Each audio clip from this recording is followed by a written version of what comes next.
Economist here. I know, I'm just addicted to putting out videos, right? So I was just reading this article and I thought to myself, man, this is so reminiscent of a video that I had done like a decade ago. And I had posted it on YouTube on a channel that like I don't even remember. Like I mean, I've totally forgot about it. But I'm reading this article and like I think it was the headline that triggered me the most, right? So, good evening everybody. Welcome to Uneducated Economist. Anyway, I think it was the title that triggered me the most because it said something about like Home Depot rivals are filing Chapter 11 or something of that nature. And I thought they don't even name the company. They just blame Home Depot right away. They're like Home Depot rival, right? They don't even like the poor company doesn't even get named in the title.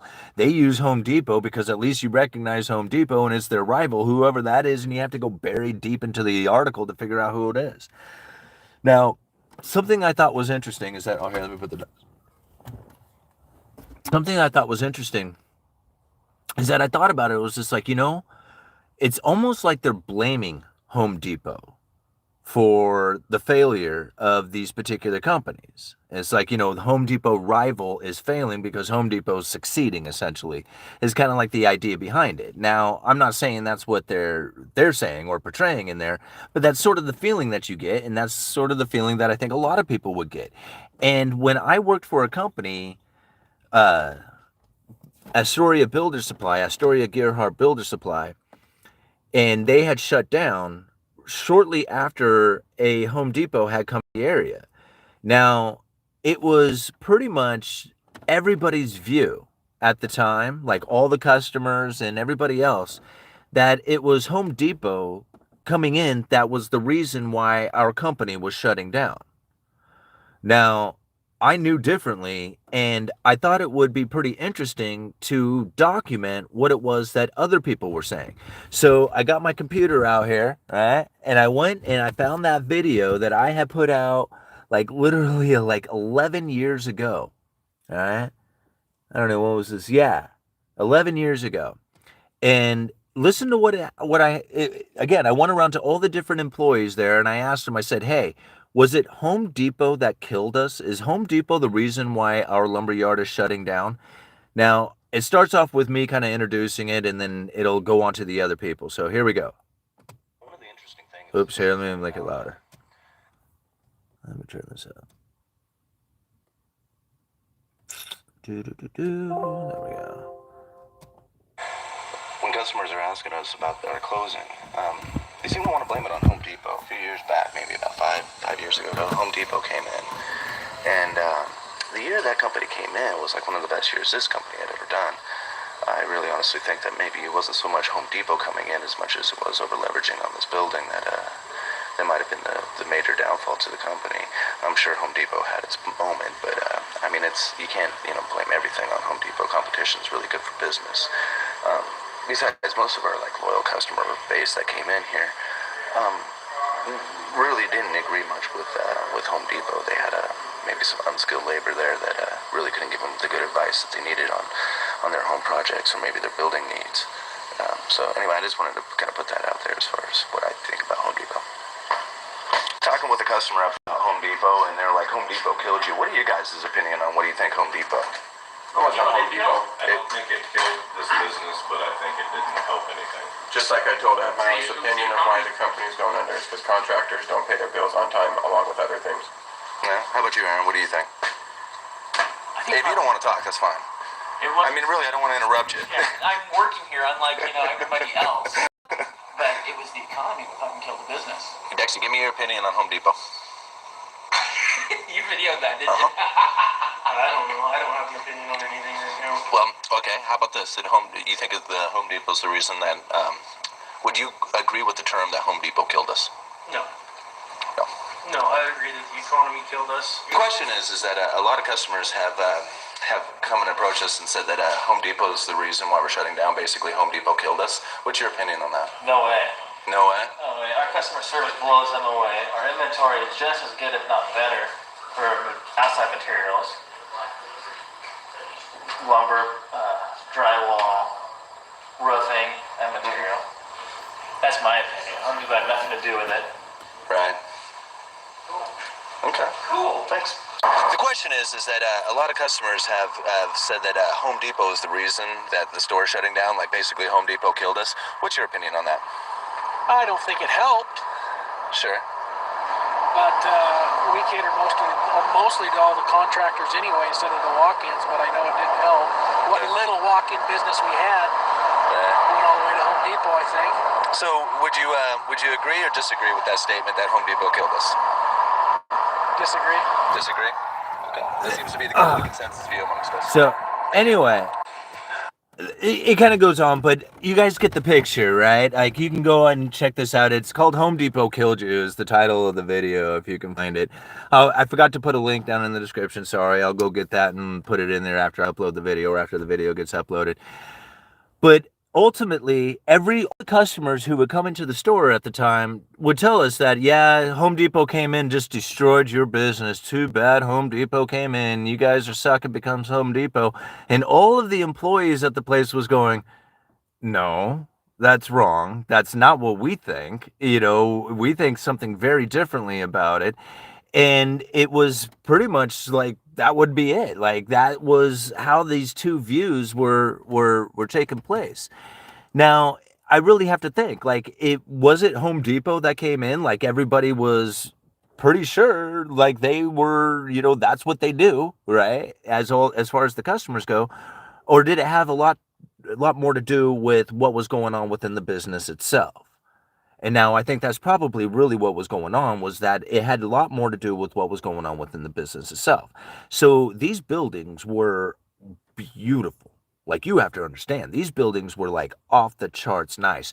There was more videos that I put on that channel showing the murals on the walls, showing all the equipment, showing all the buildings. Like, they were like done up, and these were new. Like, this was all done within 2007, and I think the store shut down in 2012. So it was over the course of like 5 years from the time that these stores opened to the time that they had closed. But it was a prime example of a malinvestment, right? Now, a lot of people just seem to think like when the economy dies and these business shuts down, that they can blame it on politics, or they can blame it on a banking system, or they can blame it on all kinds of stuff. But very rarely do they ever take personal accountability for it and say that, no, it was the business that I was working for that sucked, right? Or it was my business that sucked, or it was my, you know, not failure to understand what was going on that sucked. Right? Because that's really what's going on. See, a lot of times it's not so much that the economy is bad, it's just that you're in a bad position in the economy. And that's really what it comes down to. It's never going to be great for everybody, but it is going to be good for some people. Now, I think about who was this good for as far as the some people go. Well, there was a receivership that came in and took over this company. Right? That receivership was probably doing very well during that time. Now, I'm not saying you have to go and get a job for a receivership. All I'm saying is that all of a sudden there was bankers who have now moved in, these lawyers who are now moved in and owning the leadership roles of this company, like managers. Right? Now, what I thought was really interesting is that nobody there at the store really understood what was happening. But a few of us had, because we had experienced it years earlier from a different lumberyard who was going through something very similar. See, the manager of this particular store, of this group that I was showing you, he had already jumped ship because he could see the writing on the wall. He knew right away, man, I know this isn't going to end well. And he had already jumped. And he says, hey, man, you going to go too? And I said, no, I'm just going to go ahead and ride this out, because where you're going, that's too far from where I live. And it literally was. Like, I mean, it's like a long ways away. So he's taken off to this other lumberyard, and I'm going to ride this one down to the end just to see how it goes down, because I already knew how the game plan was going to be. See, they pulled all this aside, and they said, hey, you're in bad shape. Right?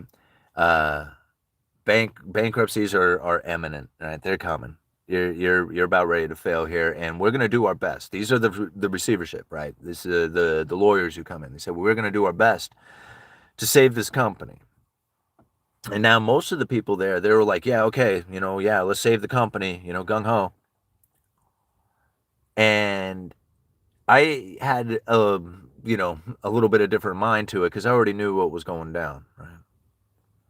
And so it was kind of interesting how they played this game, because what they did is they pulled everybody aside and we had like this meeting, right? This meeting about what to expect going into the future with our company. The drivers were there, the salesmen were there, everybody was there. And the guy goes on to say, he says, hey, we're in bad shape, but we're going to pull through on this. And we're going to do our best to condition this store to do what we can, right? And we do this a lot. This is our job. We are really good at what we do. This is what this guy says to me. And everybody's like excited. Okay, cool. Yeah, we all want to hold on to our jobs. And I was just like, so you're here in case, like, try to save us from bankruptcy, right? And he goes, yeah, that's absolutely right. And we're trying to keep the store open.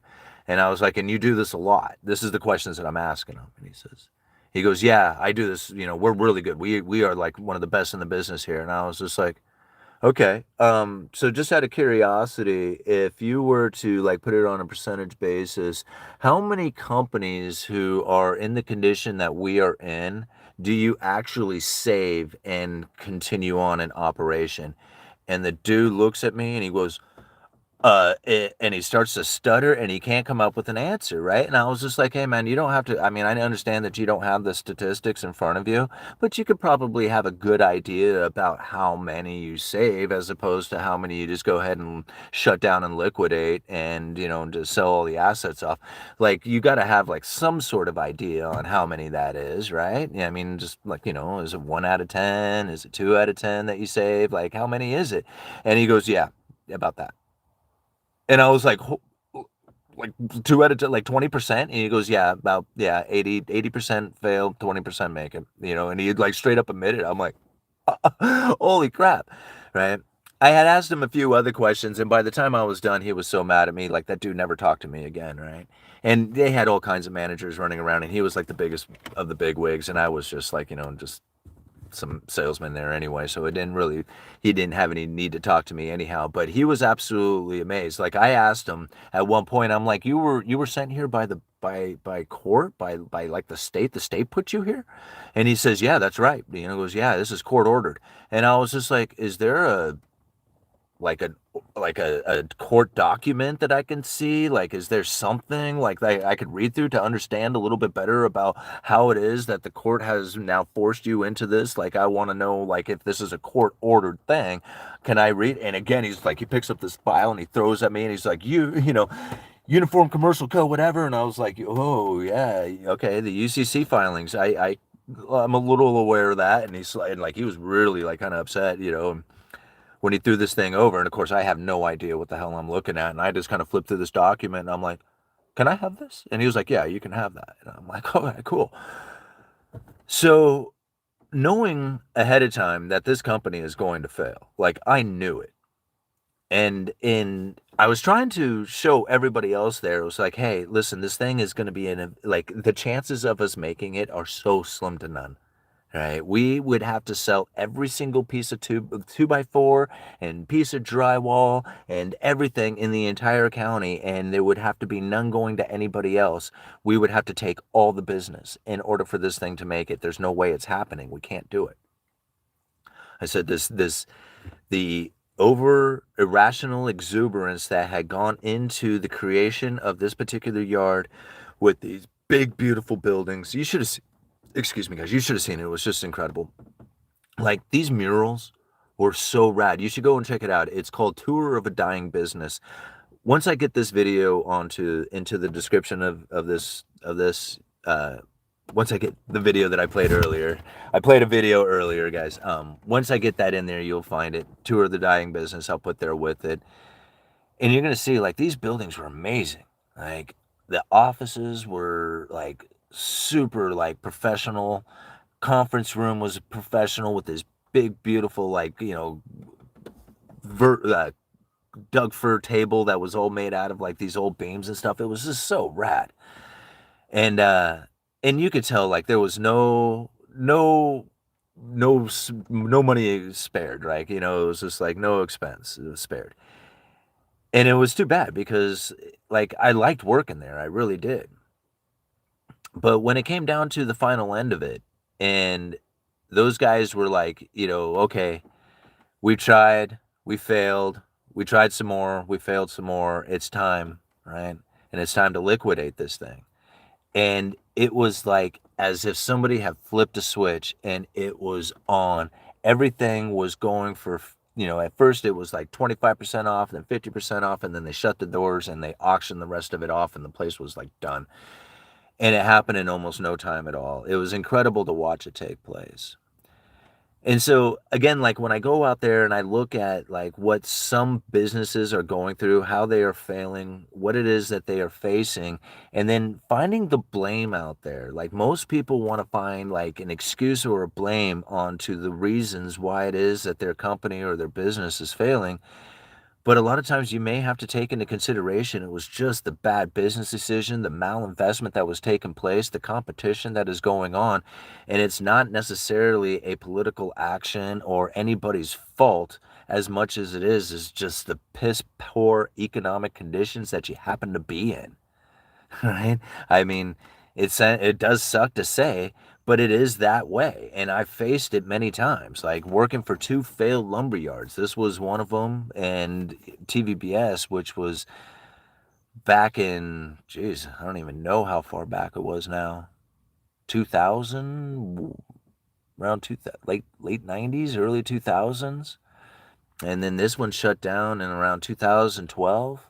And, you know, here we are again facing, you know, something not too far off again with a lot of these lumber yards. You know, one of the thankful things that I now have in my life is working for a lumber yard that is privately owned.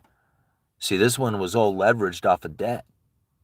But the one I work for, he does have, you know, I'd imagine he has debts out there just like everybody's, but he owns the land, he owns the equipment.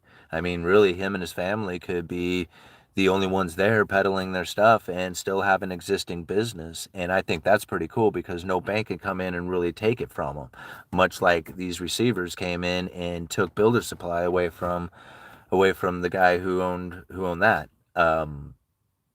You know, this is again how you live your own economy. See, I was kind of relating this down to a flower farmer, right? See, I have a guy who lives next to me, and he grows flowers, right? And he has this flower garden, like it's a really big one. It's actually a huge flower field, and he sells these flowers at a flower stand. Right? Pretty simple operation that he has going on. He's been doing it for a long time. Everybody knows who he is, and it's kind of like his extreme hobby, right? Because he does grow quite a few of them. And so I think about that. Like he says, yeah, I grow a lot and I do make okay money off of it. You know, running in out there and doing my stand and selling them off to other people who know he has them, and he has like his you know his regular customers or whatever. But he says he was never really good at marketing them. He said he never really got into figuring out how it is that he could sell bunches of these flowers in a massive way.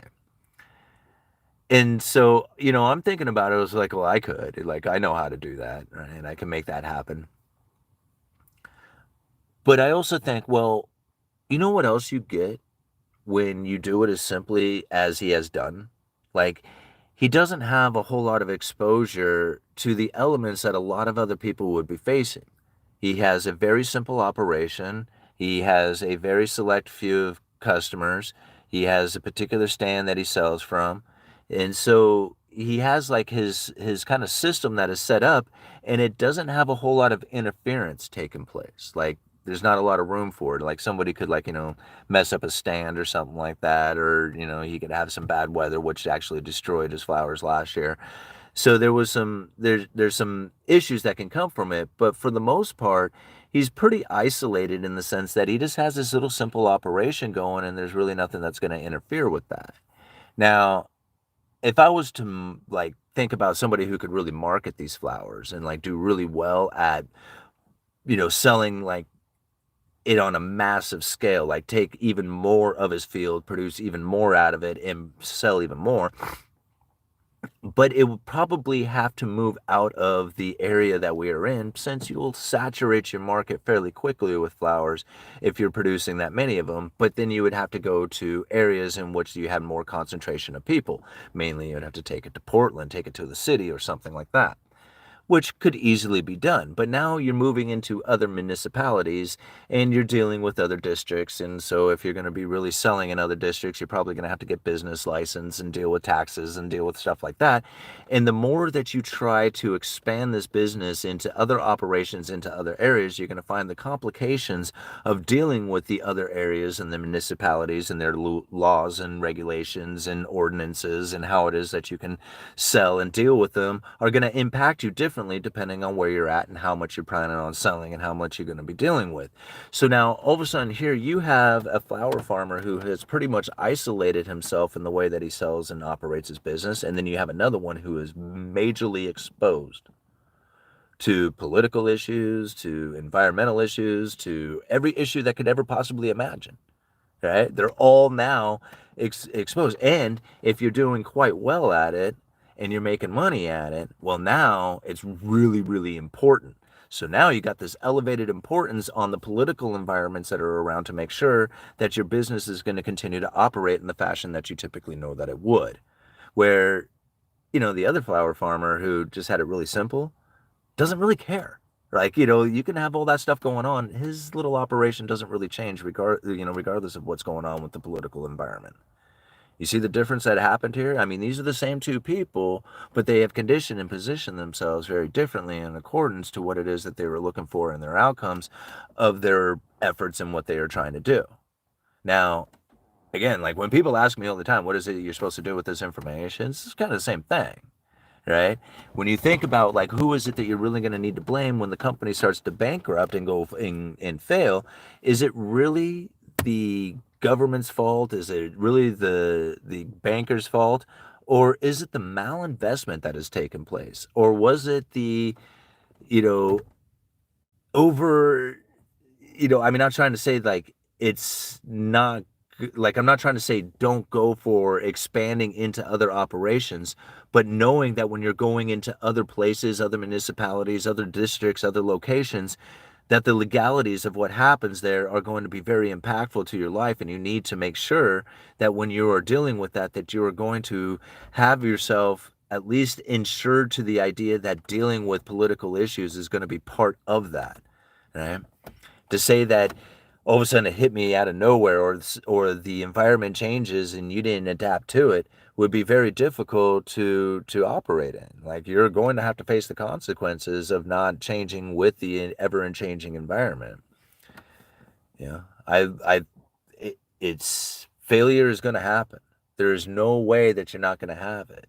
And when you have irrational exuberance, when there is low interest rates and massive debt issuance, people are going to spend that money in places they probably shouldn't have. And the consequences are going to get blamed or going to get paid for that. You think about, like, it's not even always something that you should blame. Like, how do you know? Like, how do you know if it's going to be a bad investment? Say like I was talking again, like the other night,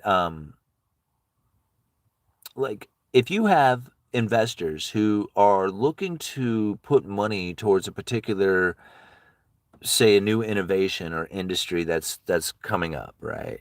And nobody knows exactly how much or how well any one of these particular industries or companies or whatever's going to do, right? Say you got 5 like companies that are starting to rise and they all fairly doing somewhat of the same thing, and you want to invest into that particular idea, that innovation, that idea, that industry.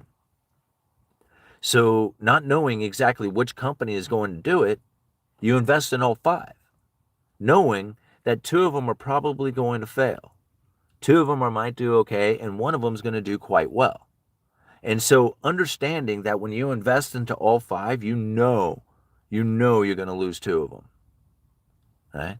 Well, that's how these companies end up coming to existence, is because they're getting money for no particular real reason other than they happen to be in the right place, in the right industry, looking to do the right thing. Like, I'm sure in their heart of hearts, like, they really want to try and create a company that succeeds, but there's not enough room. And there's going to be other people who are going to do it better and more efficient, and you're not going to be able to compete. But nobody knows that at the time, right? So this is how companies end up, becoming and even coming into existence. And then when they fail, people are like, oh man, they made these piss poor decisions. It was like, well, not really made bad decisions. Yeah, kind of, because there's other people who made better decisions than them, but never were they ever going to exist anyway. There was never going to be enough room for them. There was, it wasn't ever going to happen. But they got the money anyway, and they hired people, and they eventually went bankrupt, and people got devastated and got hurt by that.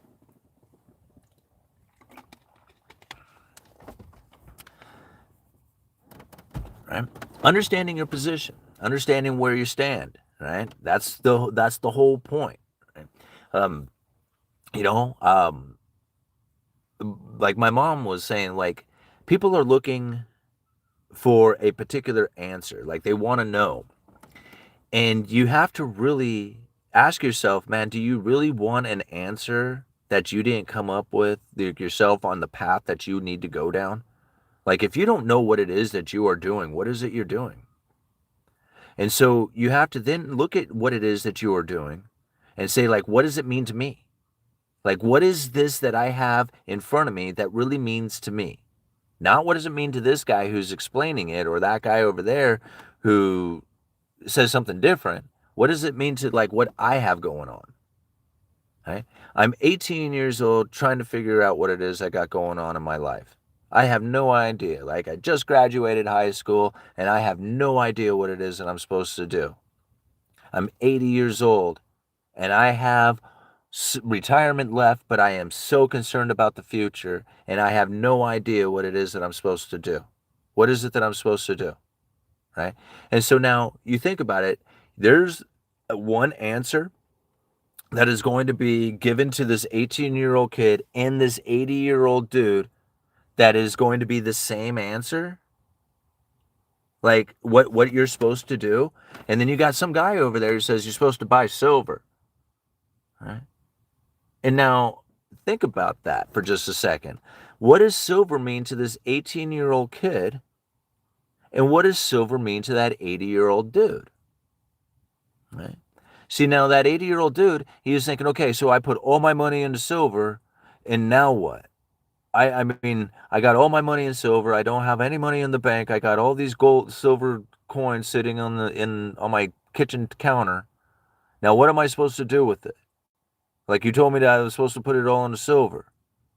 All right. Well, that's a very difficult position to be in, because you can't really go to the store with your 1 ounce silver and buy a loaf of bread, can you? Like, that's not going to happen. So is that exactly the position that you really wanted to be in, to put all your money into silver as an 80-year-old dude with no idea how it is that you're going to operate in that position? That's like wow. That was a tough one. I mean, what are you going to do? Right? You better figure out how to network real quick, figure out how to liquidate some silver so you can get cash, because cash is what you need to go get bread. Because nobody really is going to accept your silver. You can get creative, I guess. You can get other people to buy it for you, and then you can trade or do something with them for it. Seems kind of roundabout way of going about it. You better be, well aware of why it is that you're buying the silver. Maybe instead of buying all silver, maybe you should just take a position in silver. And maybe look at it, instead of being something that is going to protect you and all your wealth, you use it as an insurance policy to protect some of your wealth, to being outside of that third-party claim. That gives you something, at least a little bit of something, that gives you the ability to sleep at night. Now, as an 80-year-old person who is trying to figure out how to retain some of their wealth and putting their money into silver, which gets them outside of the third-party claim, gets them outside of all that retirement funds, to get them out of all that stuff, and has it in a box of silver that they can now hold on to and protect themselves, might give them a little bit of peace of mind. It's a whole different meaning than the 18-year-old kid who is just like, hey, I just got my first paycheck. And the last paycheck, I just blew it. I spent every dime of it, and I don't have anything left. Right? Well, maybe you should start buying some silver. You take that piece of silver and go and throw it in the dresser drawer and accumulate some silver every single paycheck. And don't even think about it. Don't think about how much you're getting. Don't think about how much it's worth. Don't think about anything other than just getting another piece next paycheck. And next thing you're going to have is a savings account that is outside of that third-party claim. Something that you can have and protect for yourself. And it'll give you the ability to be disciplined and knowing that you're putting that piece away every single paycheck, dollar cost averaging into silver, creating a savings account that is then going to give you the ability to then taking some risk on into stocks or bonds or maybe moving into real estate. You can use it as collateral to get some debt later on in life. Who knows what it is that silver will end up doing for you, but it's an anchor to get started, but it's certainly not going to be the same thing that you're going to be positioning yourself with as an 80-year-old dude trying to protect your wealth. It's a whole different mindset that these two people are playing. It's what does it mean to you, right? It can mean something totally different. An investor is just like, why are you guys even talking about holding on to physical silver? What you do is you buy the ETF and you flip this thing and you make money with silver. That's what you do. Well, that's what that trader does, right? That's what that dude does. And that's the meaning that he's given silver. And it's important to do this for everything out there. It's not just silver. It's the bond market. It's the government. It's the BRICS. It's, everything. What does it mean to you? Right? Not like you can talk to other people about what it is that it means to them, but does it really mean that to them? Does it really even matter what it means to them? It doesn't. It doesn't matter what silver means to that 80-year-old dude, and it doesn't matter what it means to that 18-year-old kid. It only matters what it means to you. And when you hear silver salesmen out there talking about what it should mean to you, well, that's their sales pitch. That's the meaning that they're giving it. Right? Important to understand, every little aspect of this is always about the meaning that you're giving it. And how it is that you can position yourself to deal with the fact that you're probably going to end up working for a failing company. I know, I've done it twice, right? So, watch the exact same scenario, work for two failed lumber yards, watch them go down almost exactly the same way. It was almost comical to watch. Like you could play, write it out. It was like, this is the next step. This is what they're going to do. Yeah. And sure enough, that's how it went down. But, when you're in a position in which that you see it coming, well, then you prepare for it. Like, that's exactly what I was doing. Think about, this is what I did. As everybody else was trying to figure out how it is that they were going to hold on and save this company, and I was doing my best, right? I'm doing the sales. I'm doing everything that I can to try and make this company work. But in the meantime, I'm watching it get closer and closer and closer to the edge. And so I started talking to the vendors. Now, the vendors are the people who sell all kinds of stuff to you. They're selling you the trim, they're selling you hardware, they're selling you, the paint. They just come around constantly. They go to all the different lumber yards trying to sell their products. And so these vendors, you get to know them. You get to know them pretty well because they stop by, every other week, once a month, whatever. And so I told them when they would come around, I would say, hey, when you go over to this other lumber yard over, in town, I said, drop my name. I said, just drop my name. Don't say anything else. Just drop my name. Just say it pretty regularly or whatever. And that's what I did with the vendors. I told them to do that. Then what I started telling customers as we got closer and, we would discuss hey, man, it looks like the store's coming to an end. And I was like, yeah, it really does. Hey, when you're getting your bids, I would tell the customers this. I said, hey, when you're getting your bids, do me a favor. Call over to this particular lumber yard and ask for me, right? And now you know I'm not there, right? You know it, right? I'm not there. But just ask for me anyway. And when they say, no, we don't have a Simon that works here, right? To say, okay, I'm sorry, and then just go get your bid anyway. But just drop my name when you're talking. Just ask for me first before you get your quote. And so I had the customers and the vendors both dropping my name over at this place before I went in to apply. It was almost a guarantee. Like I got it. And it was too. I almost walked right into the place and they were like, "So, we've been waiting for you," kind of thing. But there was a bunch of other salesmen who were going to be applying there, right? There was 2 stores shutting down at the same time. There was only like one lumberyard was way the hell away. There was the Home Depot, and then there was this other one, the one that I work at now. And so, it was just like how else was I going to make it? And it was just like I had no other choice. So I used that strategy to get in there, and it actually worked really well. All right, man, I'm just babbling now. How long have we been in at this? 35 minutes. All right. Where are my glasses? Do I have some glasses over here?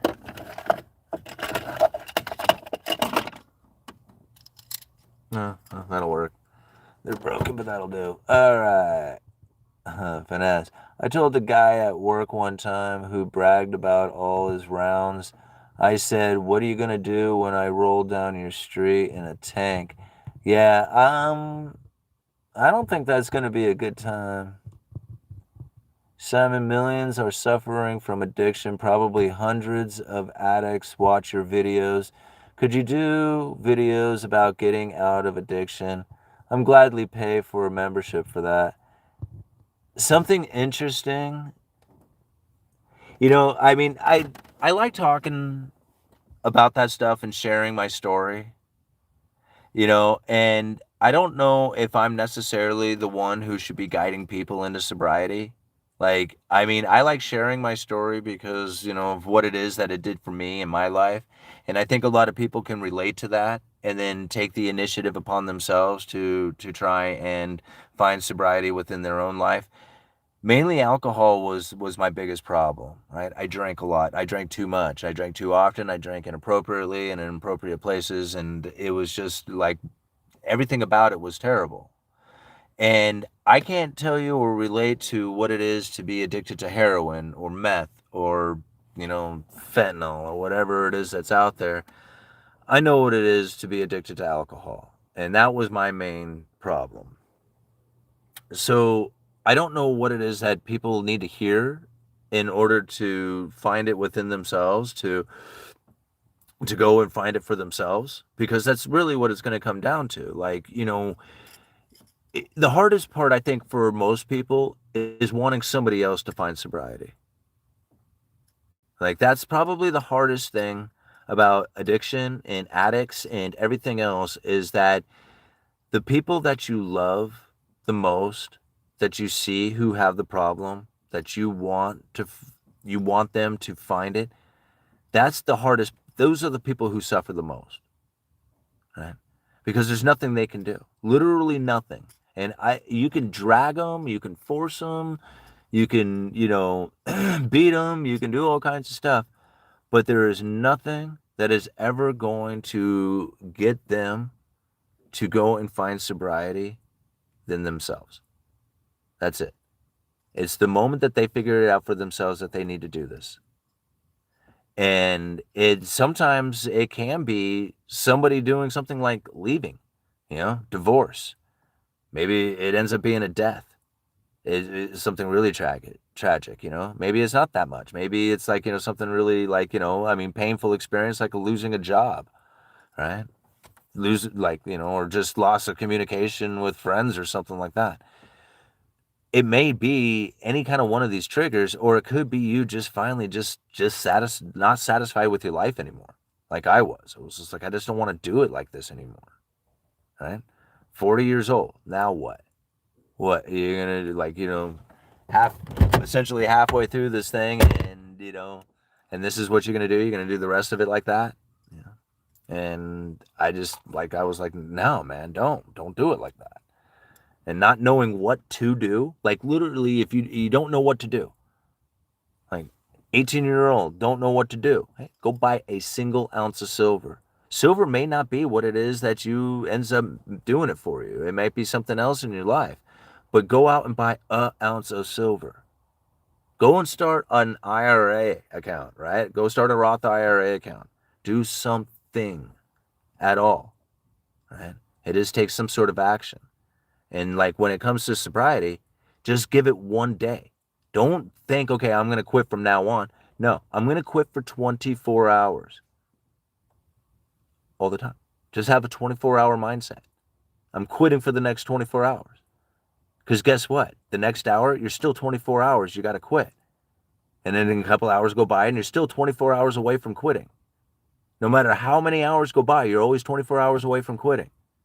And if you're just in that mindset that I'm just going to quit in I'm 24 hours. I got 24 hours. Always. All right? Well, you're always going to be at the edge, but you're going to go by days. Right? Who knows how long it'll go by? You're going to live in addiction. You're going to be, man, I feel like I want to go and drink.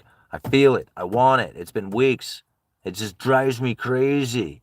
That's what addiction feels like. Yeah, that's what addiction feels like. That's what I get to feel for being addicted to it, is I get to feel addiction. That's what it feels like. It's annoying. Yeah, yep, sure is. But it's mine. It's nobody else's. These are the like mindset that you end up having to go through. It's crazy. It's literally, you have to be crazy. Right? You have to sit there and be crazy with yourself and figure that, yeah, I'm all screwed up. Right?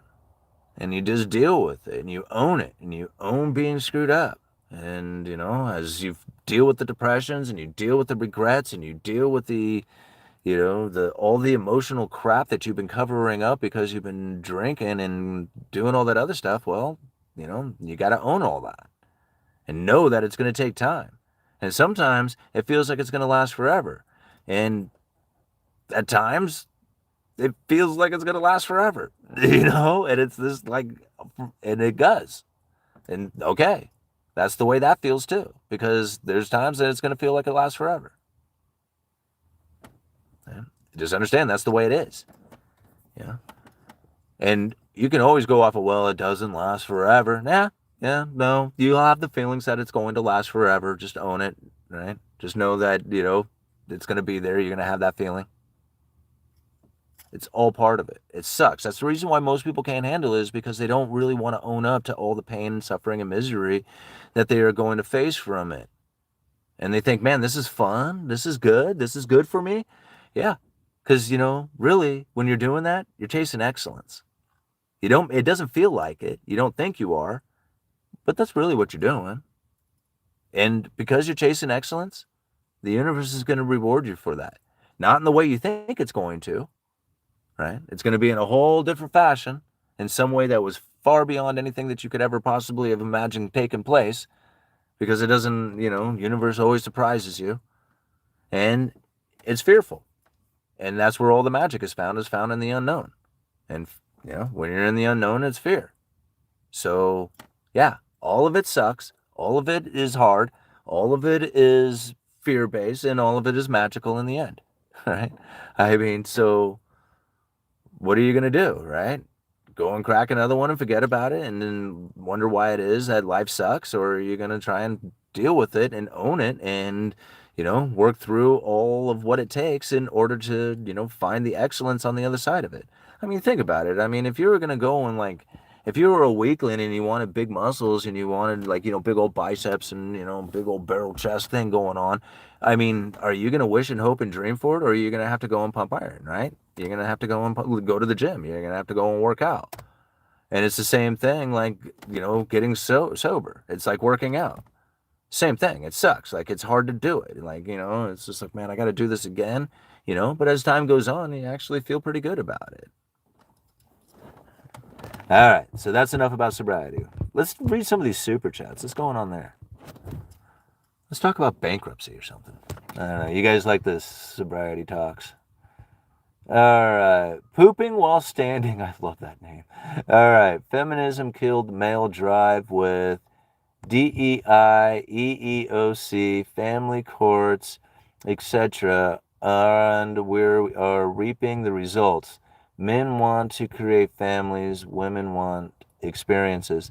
Well, pooping while standing, I'm not going to disagree with the things that you're saying, but I think I'm going to disagree a little bit on feminism doing it. I think feminism is the symptom of the problem.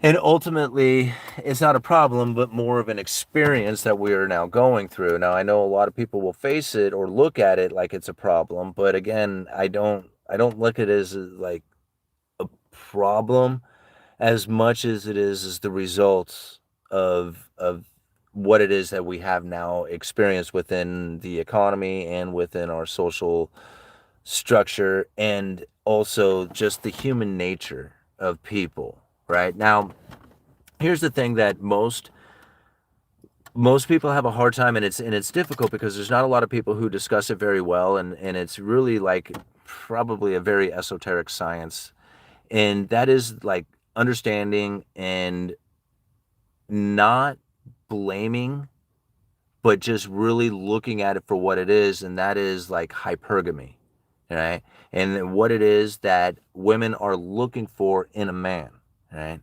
And now a lot of times we want to like blame women for, having these like inflated expectations or something like that.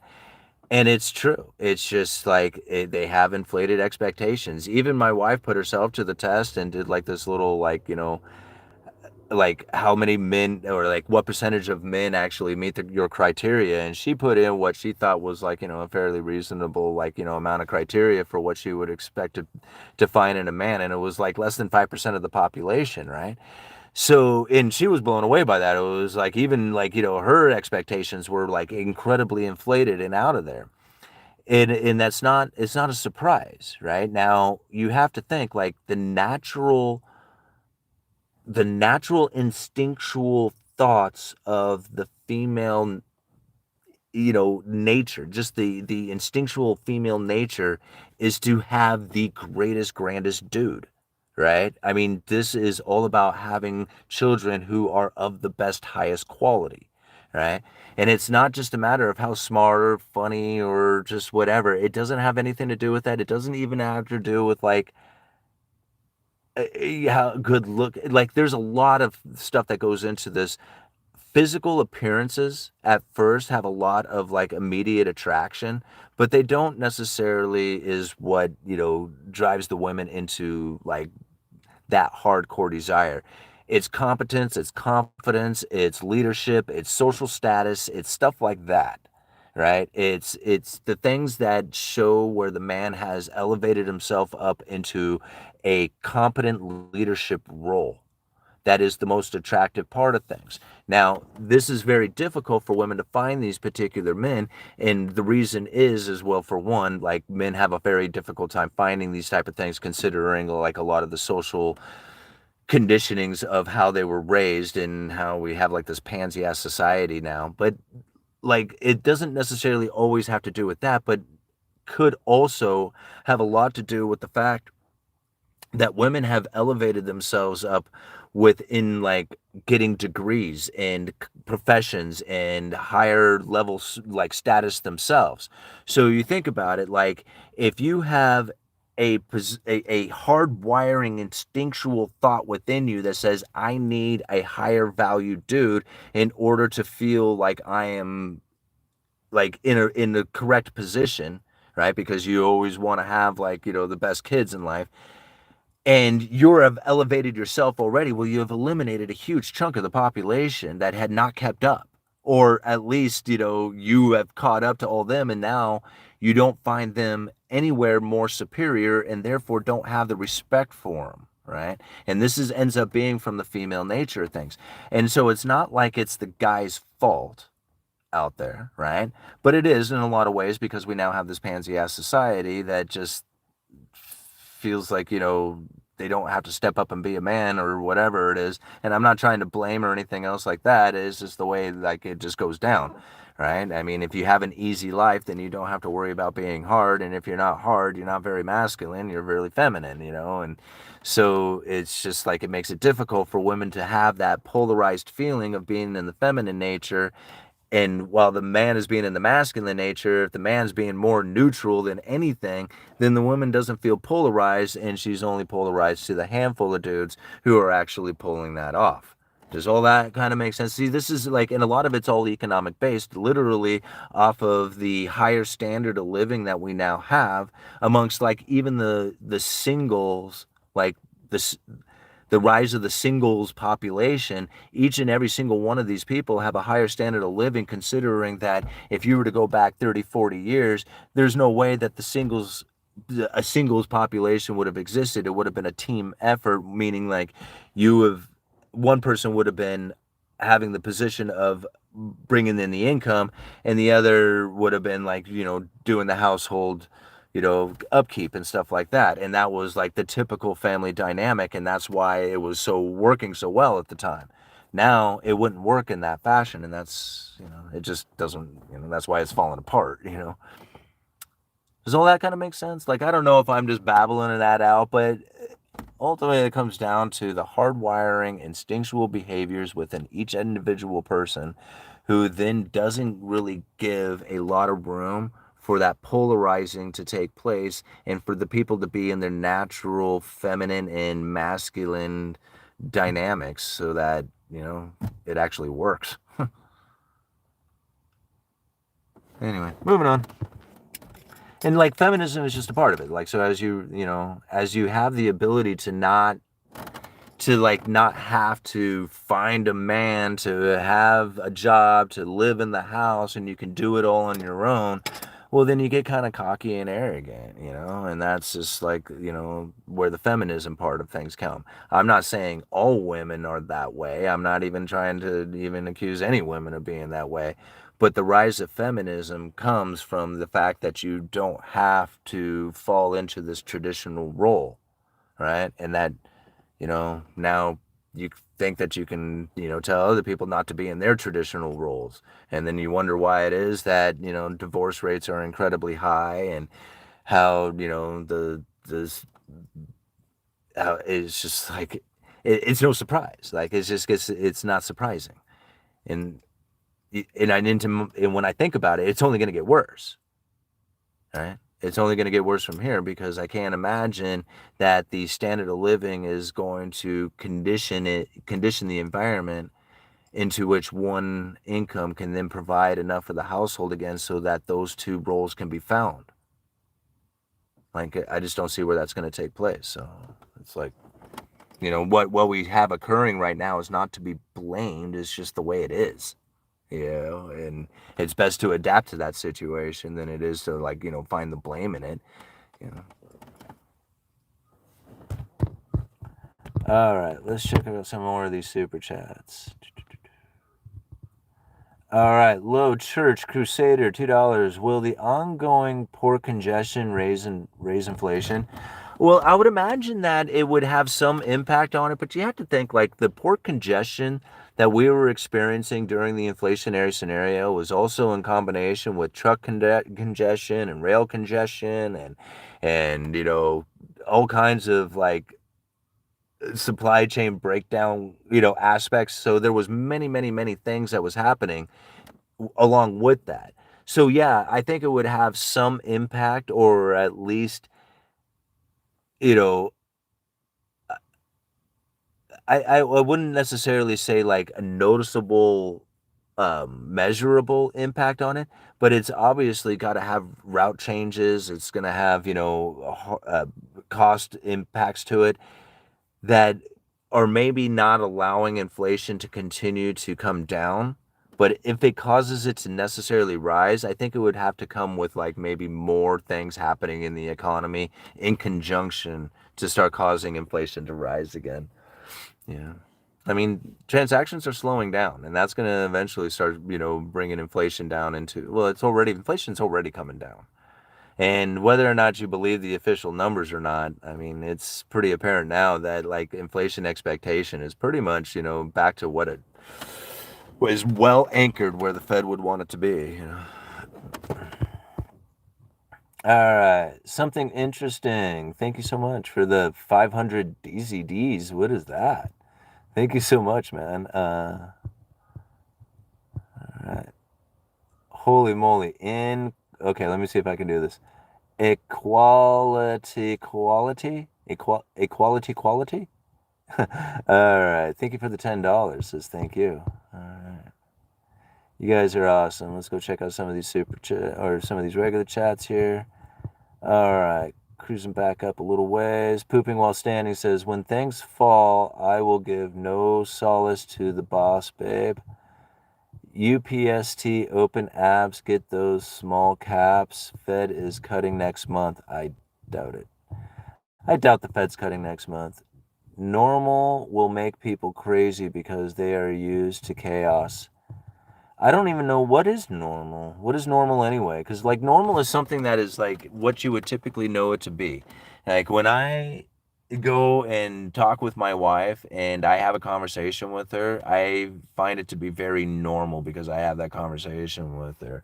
But if she was all of a sudden very excited and lit up and like, kind of like, bouncing around, I'd be like, this is not normal. So like, what is normal and what isn't normal? If you are out there every single day and it's a chaotic thing, that is the normal, right? And if it goes to not chaotic, then that wouldn't be normal anymore.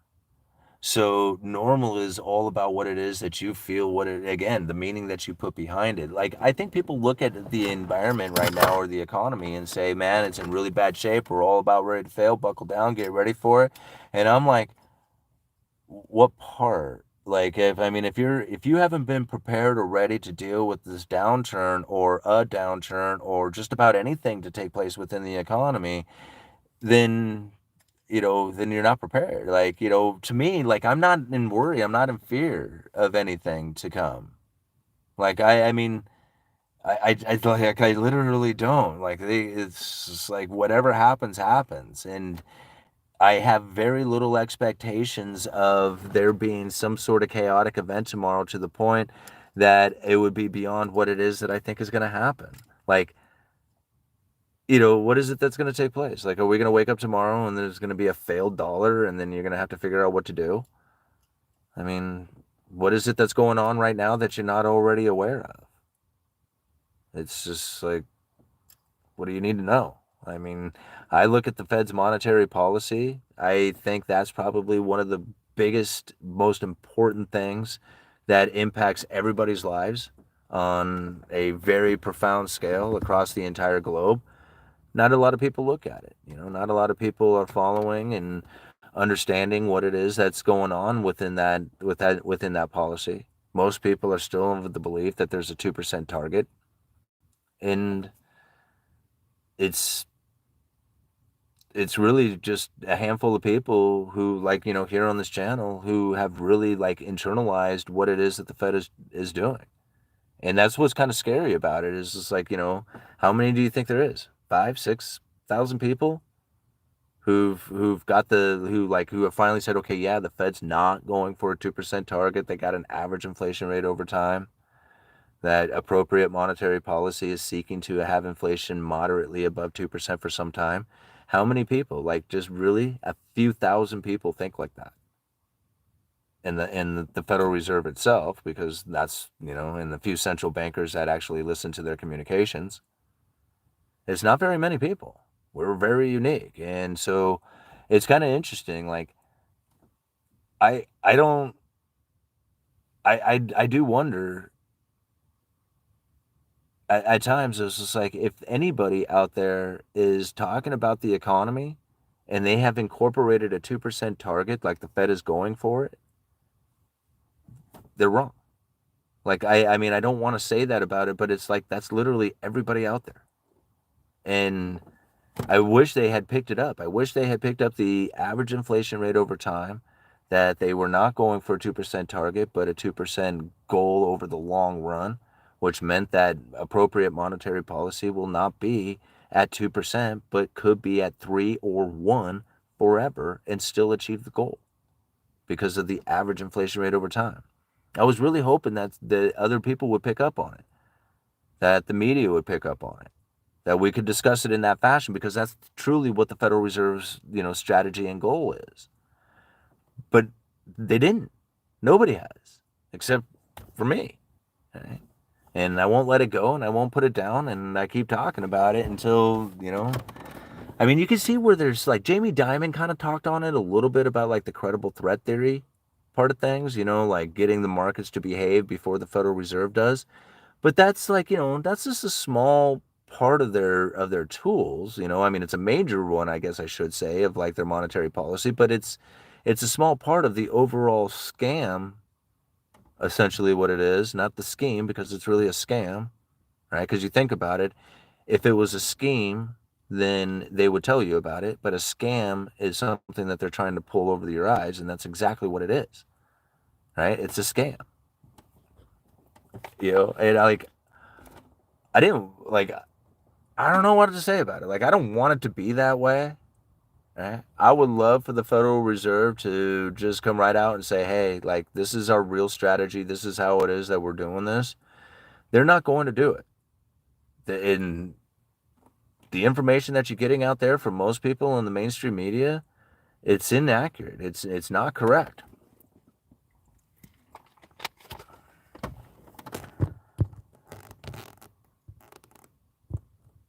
Pooping while standing. Again, want to beat up your brain? Get on, what is that, whatever podcast?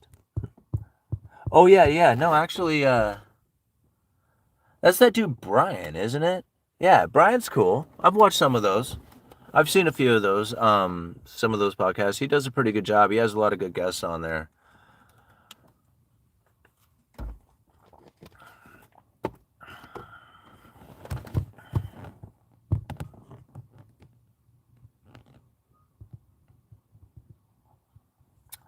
Ironically, what is this, my fiance? Was a financial whiz. She worked for all the big companies, last employed by Goldman Sachs. Yeah, and I'm not trying to say I'm not trying to be like, a weirdo or, whatever, like red pill kind of guy or whatever's going out there. It's just like the reality of the situation. Once you kind of look at it for what it is, right? And you just look at it objectively and from a distance, it was just like, okay, what's going on here that's really like, that's happening? And it's not anything that you should blame. It's just better to understand it for what it is. Like, you can blame things all day long. You can say, well, it's the TV shows, it's the music, it's the attitudes, it's this, okay, whatever. It goes on and on. Right. But just knowing that it's taking place, hey, they're like, women are becoming disinterested in men because men are not being men to the level that they should be, that would have a level of attraction to them. And it's like, that's just the way it is. And, like, you can get mad about it all day long, or you can understand it for what it is. And that's just how it is. All right. So the Fed proves repeatedly they don't know what they are doing. No, they don't. Jay Luther, when do they say that? They don't know what they're doing. The Fed proves. How do they prove repeatedly that they don't know what they're doing? Somehow they have a secret strategy. It's not secret. Incompetence is the strategy. Jay Luther. See, this is the reason why okay, so exactly. This is Jay Luther. I'm glad you're here today, because this is the exact mindset that now keeps the Federal Reserve operating and to the level of success that they are doing, because of the exact mindset that you are carrying. You suck, you fail, you don't know what you're doing. This is you telling the Fed, right? I mean, they already proved, what did you say? They proved themselves incompetent? They proved themselves repeatedly that they don't know what they are doing. That is so wrong, right? But because you have taken that mindset, they are now successful at what it is that they are doing, right? Now, I'm sure you've been here, right? I mean, this can't possibly be the first time you've been to this channel. But right here, monetary policy strategies for a low neutral interest rate world. Now, by any means necessary, they had to figure out what it was that they were going to do to save their ass, because unfortunately they had fallen into the lower bound of zero. See,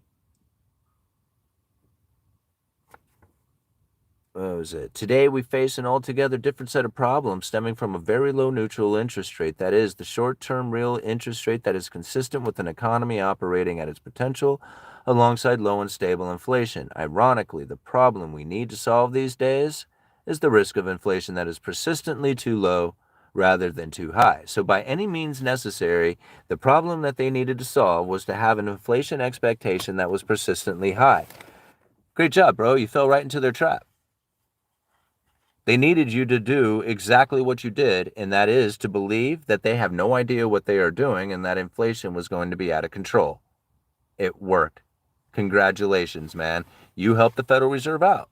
So now while I was back there screaming, don't believe this, it's supply chain breakdown, it's not money printer go bird, don't let the inflation expectation get all elevated and out of control, because that's what they are needing in order to save their monetary policy, which is raising the Fed funds rate up.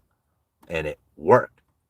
So while I was trying to tell everybody, don't fall for the inflationary scenario, you are helping the Federal Reserve and their monetary policy, they told me I was crazy, I knew nothing of the Fed, that I must be working for the Federal Reserve, and they went ahead and believed that there was going to be a hyperinflation scenario that was going to destroy their world, and guess what? The Federal Reserve loved it.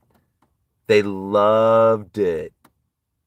They were able to get the Fed funds rate up to 5.5%, which is more than enough to have their ammunition back to try and stimulate the economy during the next downturn. However, there's a problem. You know what the problem is? It won't work. You know why? Because of the low neutral interest rate. That is the interest rate that neither stimulates nor restricts the economy, and it's really close to zero. So even if they were to drop the Fed funds rate 2-3 percentage points, they would still be above the neutral interest rate, which means that they would still be restricting the economy, which means they won't be stimulating the economy with interest rate drops. You see the problem that the Federal Reserve was facing? See, how is it that the uneducated economist can talk all about this? Is because I've read through hundreds of speeches. See, they didn't make this stuff up off of a whim. You just don't understand what they're doing, because the strategy goes back better than 25 years, even more than that. I mean, I just take it back 25 years because I got to start somewhere. So I start with the Ben Bernanke speech talking about deflation and how to prevent it from ever occurring here. And when all the measures, everything fails and they have they're down to their last ditch efforts. You know what it is? You know what the last ditch efforts to avoid deflation in the economy was? That Ben Bernanke had suggested over 20 years ago, prior to the great financial crisis. He says if you have no other choice and it's down to the very end, you're going to have to do quantitative easing. You know that? Quantitative easing 1, 2, 3, and 4 was the last-ditch effort that the Federal Reserve was going through in order to prevent the utter failure of their monetary policy. They had hit the lower bound of zero, and stimulating the economy with interest rate drops was no longer an effective tool. When they realized that they could actually operate their monetary policy without interest rate adjustments, but more of under the understanding of what it was that they were going to be doing with those interest rate adjustments, they found that monetary policy could be guided with their words and not so much with their actions. So now we sit in a position in which that you see an intense amount of action taking place within the economy simply off the words coming from the Federal Reserve. Right?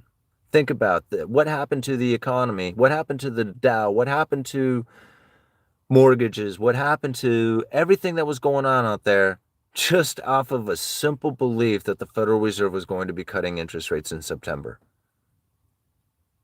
All of a sudden now people are coming into their senses saying, well, maybe it won't happen, maybe it will happen, they don't know again. But a couple of days ago, it was a done deal.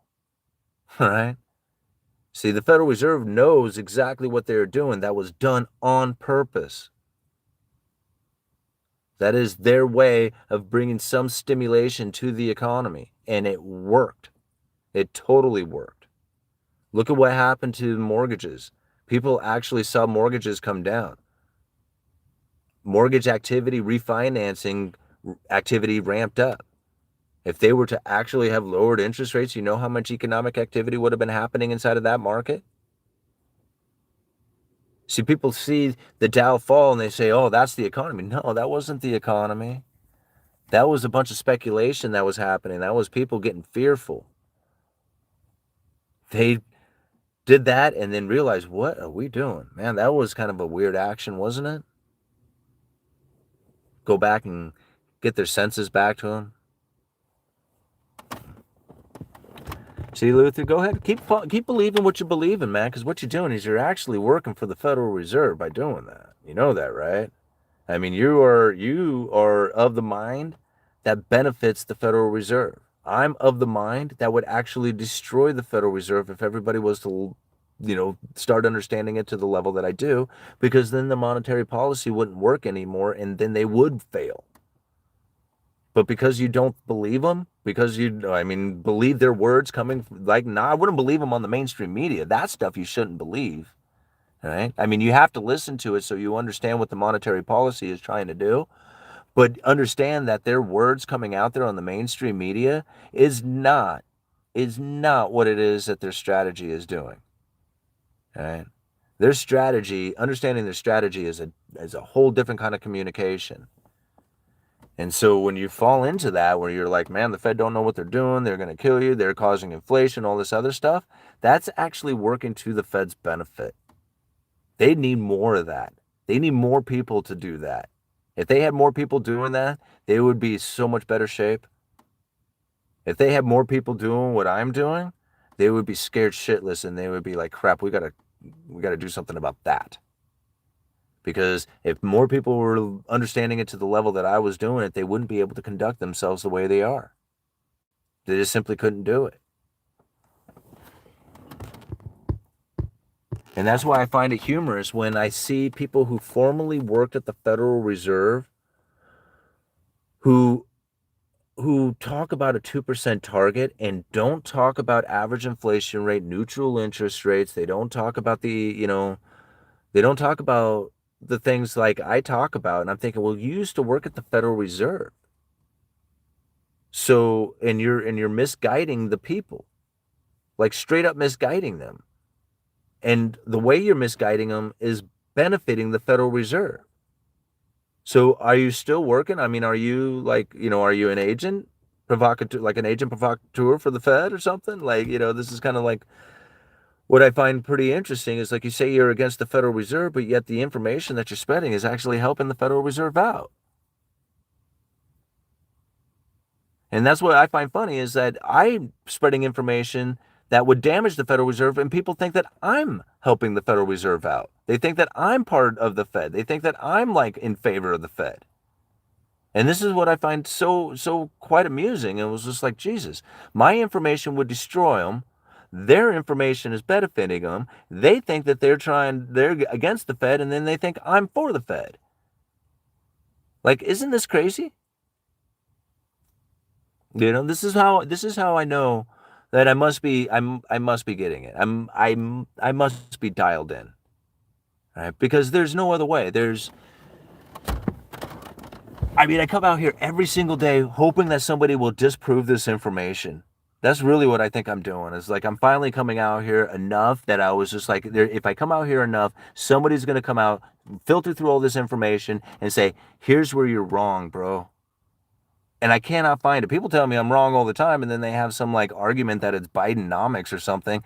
And I'm like, whatever. It was just like, if you can't explain the neutral interest rate, if you can't explain all this stuff that I have been talking about on here, then we're not discussing the same thing. Yeah. Yes, it's difficult language and culture difference, but men are respected. Yeah, I don't know. You guys are still talking about that? I thought we were talking about monetary policy. The Fed isn't some type of brilliant think tank and independent agency. They aren't. The Fed is nothing but a conglomerate of globalist-controlled monopolies illegally established on behalf of the super wealthy. Well, okay, that's cool. I mean, I totally get that. So when I read through all their speeches and I'm listening to the FOMC talk about what it is that they plan on their monetary policy strategies going all the way back for 25 years, and it's pretty well clear on how that monetary policy strategy was working and how it's worked out, and just being an observer of this now having the ability to almost be able to predict what it is that is going to be coming from their monetary policy strategies going into the future, then it's all about the globalists and all that other stuff. Well, that's cool too, but you don't think that I can use this information? Because it seems pretty clear that they're on a path that is very well documented. It's clearly defined. It's, well explained, and it's, very prevalent, but nobody seems to see it. I mean, I do, but you just discredit it, like with your own statement right there. You don't believe any of it, and so therefore you're not going to be able to see this stuff because you've already discredited it before you even got started on it. Right? So I don't believe you, man. Like, I believe some of it. I believe that it's, a group of globalist elitists and their banking buddies and all this other stuff who have established it. But I think it's a far easier to understand the Federal Reserve and their monetary policy more than, hey, it's the New World Order, bro. Right? I think it's easier to understand it from the level that I am, because now I have a use for the material and the information that I'm getting. See, I can see their monetary policy strategies for the last 25 years. I know how to conduct myself. I don't know how to conduct myself against the World Economic Forum saying you're going to be happy and eat bugs. Bro, I already, own nothing and be happy. Like, what the hell does that mean? I already own nothing. That doesn't make any sense, right? Like, what are you threatening me with, man? That's not a threat. Like, I mean, I don't have time for that. Like, you'll own nothing. God, get out of here, man.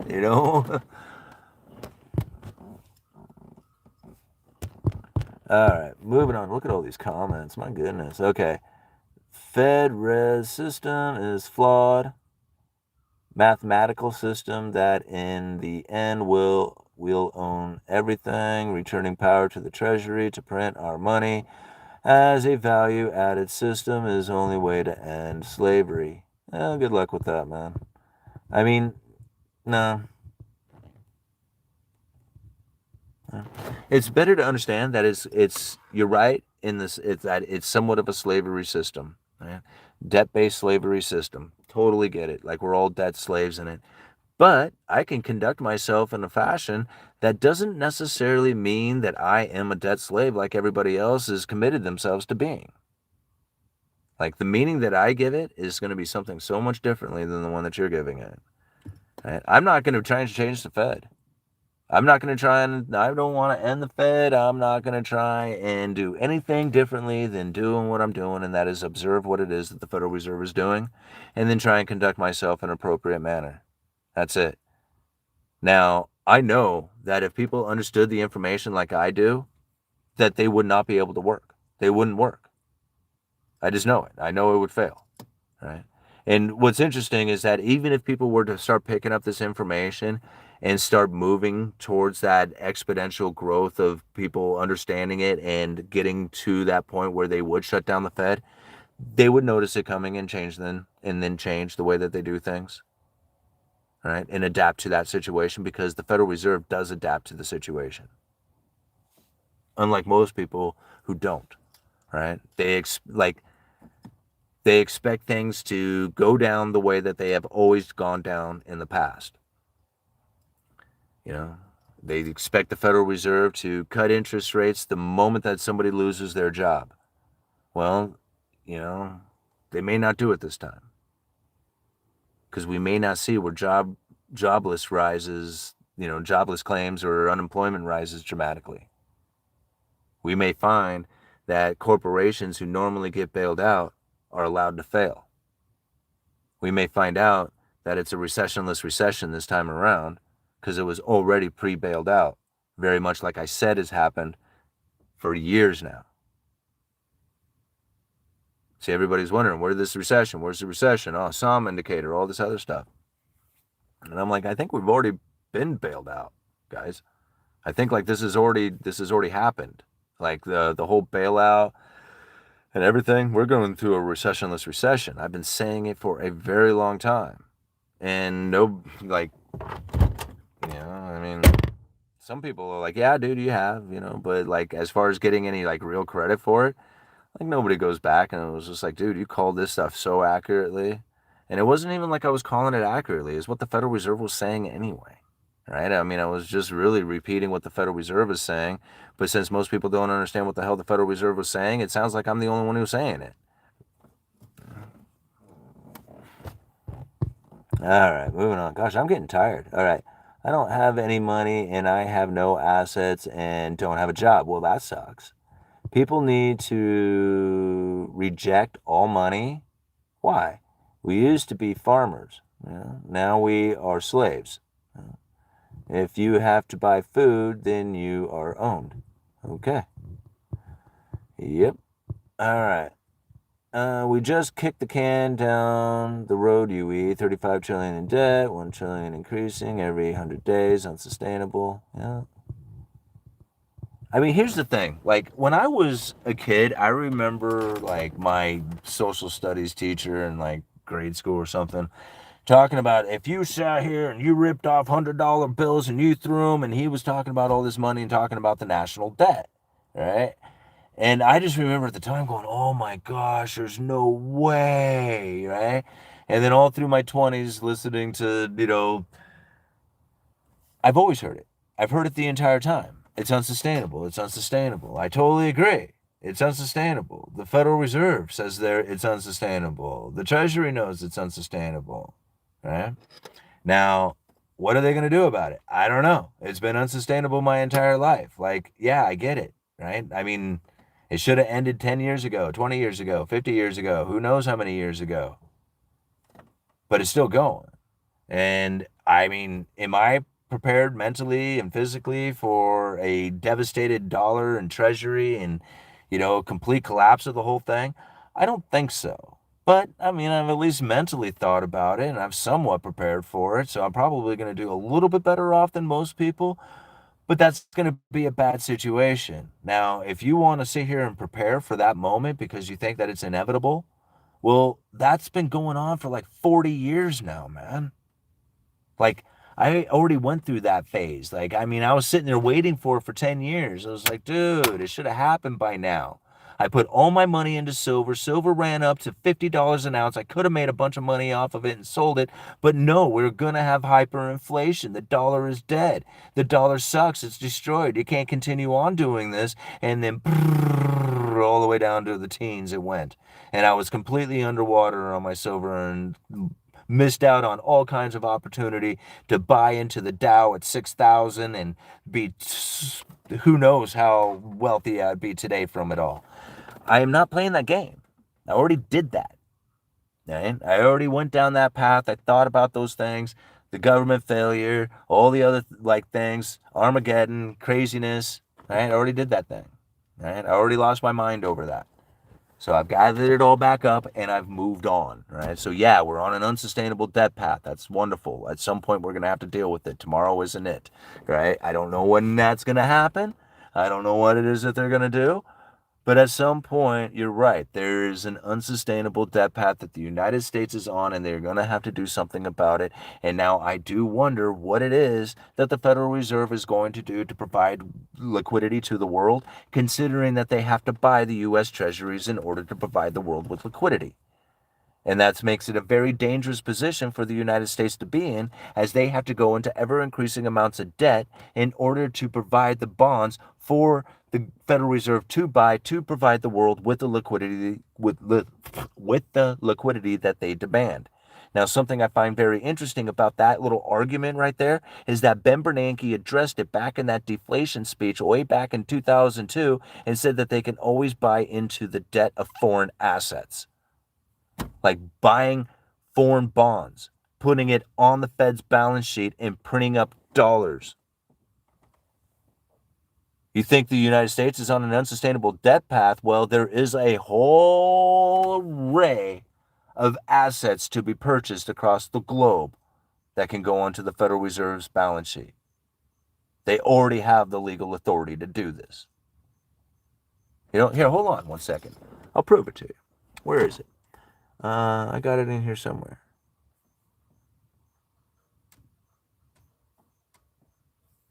All right, this is Ben Bernanke's speech, and this is given November 21st, 2020 Deflation, making sure it doesn't happen here.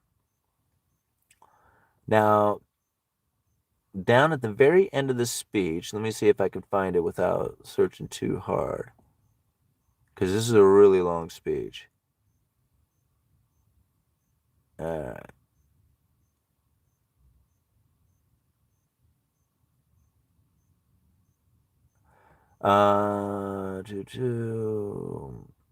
Shit. Down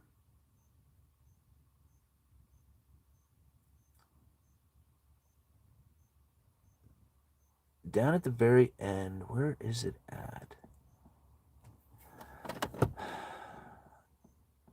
Japan's deflation. He's talking about Japan here and their deflationary problems. I thought it was somewhere around there. I need to highlight this spot when I find it.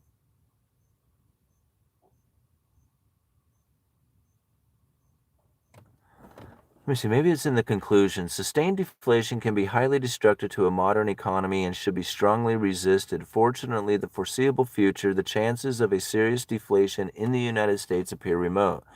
Indeed, in large part because of our economic's underlying strength, but also because of the determination of the Federal Reserve and other U.S. policymakers to act preemptively against deflationary pressures. Moreover, as I have discussed today, a variety of policy responses are available should deflation appear to be taking hold. Because some of these alternative policy tools are relatively less familiar, they may raise particular problems of implementation and calibration of their likely economic effects.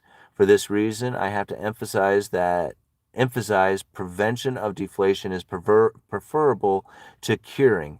Nonetheless, I hope to have persuaded you that the Federal Reserve and other economic policymakers would be far from helpless in the face of deflation, even should the Fed funds rate hit the zero bound. Dang, where is this thing? Can I search this?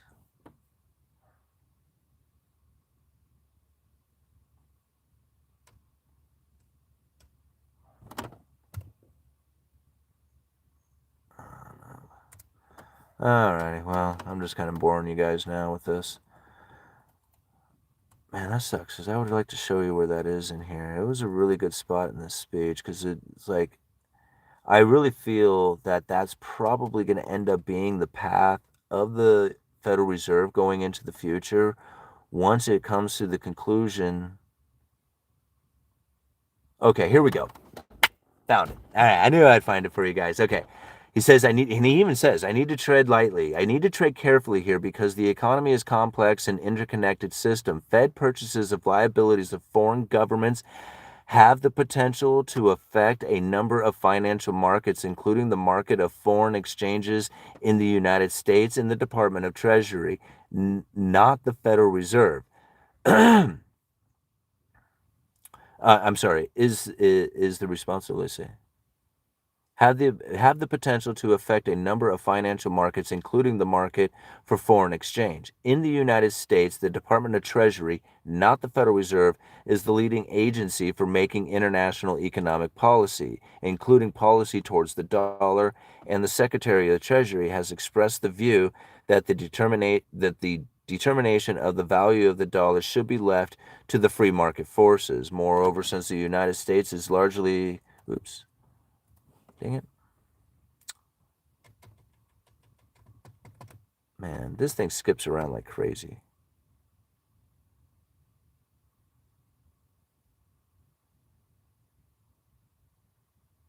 All right. Moreover, since the United States is largely relatively closed economy, manipulating the exchange value of the dollar would not be a particularly desirable way to fight domestic deflation, particularly given the range of other options. Thus, I want to be absolutely clear that I am today neither forecasting nor recommending any attempts of the U.S. policymakers to target international value of the dollar. Now, that's what he had to say about it, but let me see. Earlier in the speech, he said the Fed can inject money into the economy in still other ways. For example, the Fed has the authority to buy foreign government debt. as well as domestic government debt. So they buy domestic government debt, like the U.S. Treasuries. That one everybody knows. But he's already saying they already have the authority to buy foreign government debt. Potentially, this class of asset, the foreign debt, offers a huge scope for the Fed operations, as the quantity of foreign assets eligible for purchase by the Fed is several times the stock of the U.S. government. Right? So be prepared for that. Nobody talks about that. Nobody talks about the Federal Reserve buying foreign debt. That's the only time I've ever heard anybody ever bring it up, is Ben Bernanke saying, hey, we already have the authority, but hey, I'm going to tread lightly. We want to tread lightly here. We don't really want to, go into this whole idea of buying foreign debt, but we could. Just saying, we have the authority. Right? And now nobody, again, like, how many people take on this idea? The government is on an unsustainable debt path. You're right. Is the Federal Reserve going to continue buying U.S. government debt? I don't know. They already said they already have the authority to buy foreign debt, and by buying it, it would give them a huge, what did he say? The Fed can inject money and,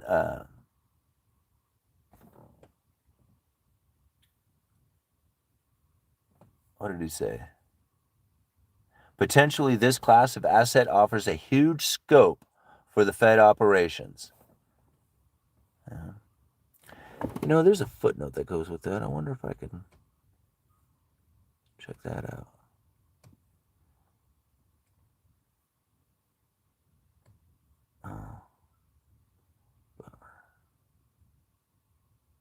I'll have to check that out at some point. There's a little footnote that goes with it. I wonder if there's more information talking about that, because I think that would be something interesting to find out a little bit more about, is to, like, what extent it is that the Federal Reserve could actually, or what that would look like. Would they print up U.S. Federal Reserve, like U.S. dollars, Federal Reserve notes, and then purchase foreign debt with it? Or would it just end up being like like, how would that look? Could the United States expand their money supply with the purchasing of foreign obligations? Wow, that's weird to think about,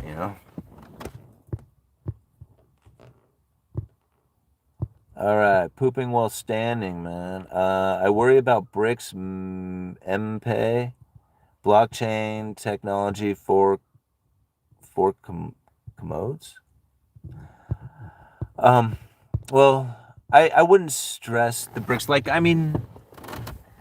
I guess I would stress the BRICS nations for your future, like maybe your offspring, maybe even more their offspring. But as far as the BRICS nations, for us, I think that's going to be a very difficult thing for them to, have any kind of position that's going to be like in the realm of damaging, like if that's what you want to kind of think about it as or consider it as damage. I don't think that's something that the BRICS nations are in any kind of position to do.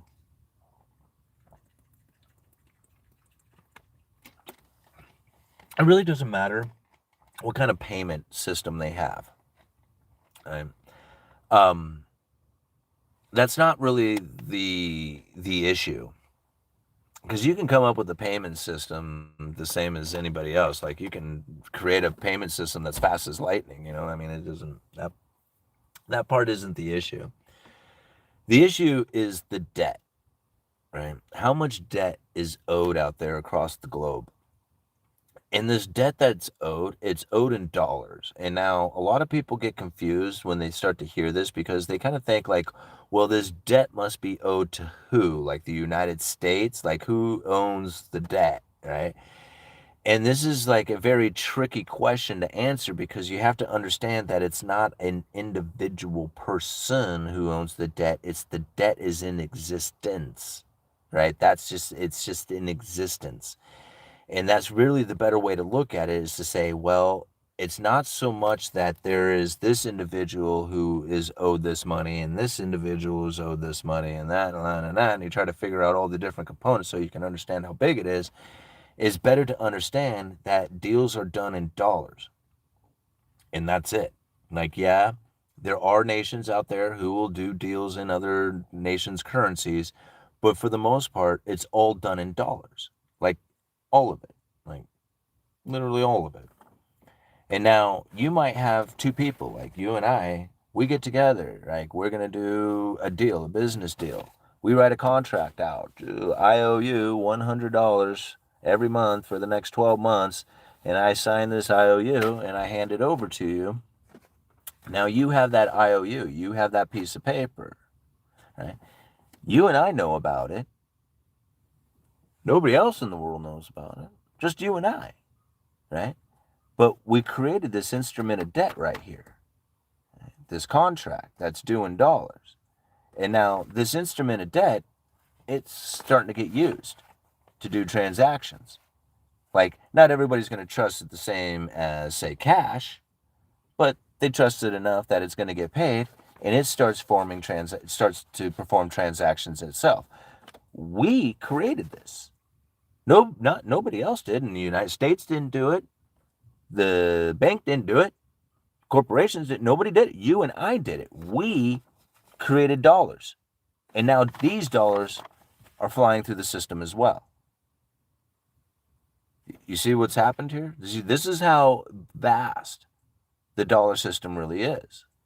That we, you and I, outside, like we could be two foreign nations, don't have anything to do with the United States, not the government, not the people, not the banks, not the corporation, nothing. Make a contract out in dollars and literally create a contract that is now doing transactions like dollars do. Now, if you think about how many transactions in the globe are being done with dollars, not just regular dollars, U.S. treasuries, these crazy contracts that, random people have developed and made, all these transactions are being done all over the world, all over the globe. Right? Now, in order to get out of this contract that we have done, somebody has to come up with some dollars. Well, the moment that you want to get out of the contract, the demand for dollars goes up, right? Because you got to get a hold of the dollars to get the contract. Well, now you got the dollars to get the contract gets paid off, it disappears. That's dollars leaving the system. That contract's no longer doing transactions. So you can see how quickly, if the contracts were to disappear and people were to get out of the dollar, how quickly a dollar liquidity crisis would begin to manifest itself. So now the Federal Reserve steps up and says, hey, there's a dollar liquidity crisis. If we buy any more U.S. treasuries, we're going to cause this government to go into bankruptcy. Like, they cannot do this anymore. They're on an unsustainable debt path. They can't do this. So we're going to go over there and we're going to start buying some of these contracts up. And now there's going to be plenty of liquidity going out there to the rest of the world. That's the more likely story. BRICS, they aren't even close. They aren't even every one of the BRICS nations wants to be a producer. They don't want to be a debtor. They all want to be the producer. Well, if you're a producer and you're exporting stuff, what are you importing? Money, all right? So that's what all of them want to do. They want to export stuff and import money. Well, if you're exporting stuff and importing money, then you're not going to have the world reserve currency because you're importing money. Okay? See, the United States has the world reserve currency because we import stuff and we export money. Right? Very different from what a producing nation wants to do. Producer, again, wants to produce, export stuff, and import money. But a debtor nation wants to export debt and import stuff. And none of the BRICS nations want to do that. So how are they going to provide the world with the currency? They can't. There's no currency to provide to them if they are importing money and exporting stuff. They're getting the money, right? So somebody else has to be providing the currency. And if it's Bitcoin and they are a very industrious nation, what they are going to do is export their stuff and hoard all the Bitcoin, depriving the rest of the nations from being able to do transactions, and they'll suffer in misery and poverty. All right? There's just like, there's no way around the dollar system. Like they're trying, they can set it all up. And to be honest with you, when I see how much the Federal Reserve is having to go through in order to provide the world with the liquidity, they almost look like, in my opinion, when I see the stuff that's going down, they can view the BRICS nation as a bit of a pressure relief off of them, saying, yeah, you guys figure out how to go and get some world transactions done. We're tired of trying to provide the world with the liquidity. Besides, we're sending the United States on an unsustainable debt path. BRICS nations, you step up. You provide some transactions out there. Good luck. You guys are so little and puny. But do something, would you? Like, that's literally how the Federal Reserve is feeling about it. You know? I mean, I don't know if that's literally how they're feeling about it, but from the things that I've read on the stuff, it's just like, that's probably how they feel about it. What time is it? All right, it's getting late, isn't it? It's almost 10 o'clock. All right, live chats. You guys having fun? If you guys are having fun, go hit that like button. We got 257 people with 158 likes. With $24.73 as super chats. Go hit that like button. We'll get the, I don't know. We may stick it out a little bit longer. I don't know. Just go hit the like button. All right. It's insane that the Federal Reserve actually exists. I don't know. I mean, it's not. You know, I mean, once you understand it, like, I mean, I'm not trying to say that the Federal Reserve is a good thing. I'm not trying to say it's a bad thing. It's just it is. It just is what it is. Like, you know, whether it's a good or bad thing doesn't really make any difference. It's just like, you know. And so, oh, hey, right on. Hey, Lars, cool, man. Thank you very much for the $20. I'll go check that out here in just a second. But I just, like, you know, it's not a good or a bad thing. It's just an is. And if you look at it as a good or a bad thing, then really what you have done is you set them up with an expectation, and that's going to end up failing you, right? It's really just better just to observe it for what it is. Yeah, like, you know, it sucks to have this central bank. It sucks to be off the gold standard. Maybe, you know, it sucks for all kinds of things to be in this world. I mean, you could probably go on with the list forever, but it's better just to understand it for what it is. Just like, hey, you know, this is who they are. This is what they do. Let's, you know, figure out how to conduct ourselves around that. All right, $20 from Lars. Let's go check this out.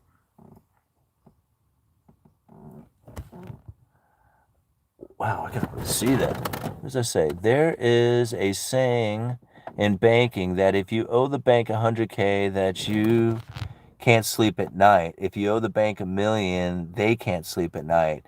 Do you think money the U.S. government owes foreign governments is $100K or $100 million? Well, I mean, I don't know. I mean, I thank you for the $20. I really appreciate it, man. But I don't think the rest of the world looks at it that way. You know, because if you were the bank who had lent out $100K and then lent out $100 million, well, then you would also have to, like, you know, think that there's a bunch of people out there who are beyond the $100 million as well, right? Like, to me, like, I don't like that analogy. Like, to me, that doesn't relate very well. What the United States has done is it issued out, like, U.S. Treasury bonds, right? Like individual bonds themselves. And now these bonds are the safe and liquid asset. It's not like it's a singular loan. It's a bunch of tiny loans, like 1 billion little tiny loans. Even more than that, probably, right? And each one of these bonds is an individual loan that is like a contract with whoever it is who owns it. And now what I find interesting about that kind of concept is that it groups different people in the meanings in what it is that they are holding these things. Like, some people might be holding bonds because they want it for like a retirement fund, a savings fund, or something of that nature. Other people might be holding on to bonds because they want to use them to do world trade with, right? And by using bonds, which is essentially as good as cash because they're the most liquid thing next to cash, You can do world trade a lot of times with treasury bonds, and they pay a little bit of an interest, which is better than cash, which is generally a burden and costs you to use. So even when it comes to doing world trade, a lot of times people want treasuries just simply to use it in that fashion for doing transactions with. So each and every one of these little individual bonds, yeah, like you can be nervous about having lent the government money because you hold a bond, but I would be more nervous if I was an enemy of the United States and held one of their bonds, because they can say, hey, we're not going to pay your bond, right? But all these American people who own bonds, we'll pay them. Oh, and our allies will pay them. But China, Russia, you own bonds? Oh no. You don't you don't get paid, right? So now that's a whole different kind of attitude than having a singular loan, like $1 million loan to the bank, right? Who's worried about you paying it back. Now, I'm worried about the government paying it back, but maybe not necessarily paying it back to me, but paying it back to that other guy. Because if he doesn't pay back that other guy, what are the chances that I'm next? Right? See, now that would worry me if I was a bondholder, is that somebody else out there doesn't get paid. That would be a major consequence. That would be a very oh good Lord, I'm losing it here. That would be a huge consequence to the Treasury, to the United States, if they were to pick and choose who fails. Now, I thought about this. If they just randomly had a situation in which that they did begin to fail, that the bonds were defaulting, like all of a sudden there's Treasury bonds that are not getting paid. Now, I find it really interesting to think about like what it is that the Federal Reserve could do in conjunction with the government. Because really the Federal Reserve has already done something very similar to toxic assets that the banks were holding. So if bonds, like when the banks were holding mortgage-backed securities that went toxic, the Federal Reserve bought them. Like they took them and put them on their balance sheet. Well, if you have defaulting bonds or bonds that are not paying and like gone into default, well, the Federal Reserve could be like stepping up and say, okay, hey, we'll buy the toxic assets, those bonds that are defaulting, the Treasury bonds that the government is not paying. The Federal Reserve will say, we'll buy those and swap them for bonds that we have, the Federal Reserve has, that are good and paying. Here, we'll take the toxic assets and you can have the good ones. Right? And this could be a way that the Federal Reserve could step in to deal with the Treasury going into default, is that they swap them out for bonds that are not defaulting. Then sit on toxic assets until the recovery or whatever, and then the defaulted bonds can then be paid back and the Federal Reserve is made whole again. Like this is a very real concept that could come from a defaulting bond market. That way, the rest of the market out there has very liquid and paying non-defaulting bonds, and the defaulting bonds are sitting on sitting on the Federal Reserve's balance sheet instead. Again, like, how many people think about it like that? I don't know. All right, does anyone trust the Federal Reserve books that they won't even allow the government to audit? Know when to hold them, know when to fold them. Yeah. How many years in a row 30% is a good rate? What if 100 countries, most of them sold U.S. bonds at the same time? What would happen then? Give me a second there, Marcus. Let me go answer this one real quick. What if everybody decided to sell their bonds at the same time? Okay. What happens when you sell a bond? What do you get? You get cash, right? So if everybody all of a sudden sold their bonds at the same time, what would happen to the cash? Right? What would happen for the demand for cash? It would go way up because everybody all of a sudden has their hands on cash. They sold their bonds. Bond prices would drop. Yields would go through the roof. and the dollar would be incredibly valuable, right? You see the dollar strengthen like you wouldn't believe. That's what would happen.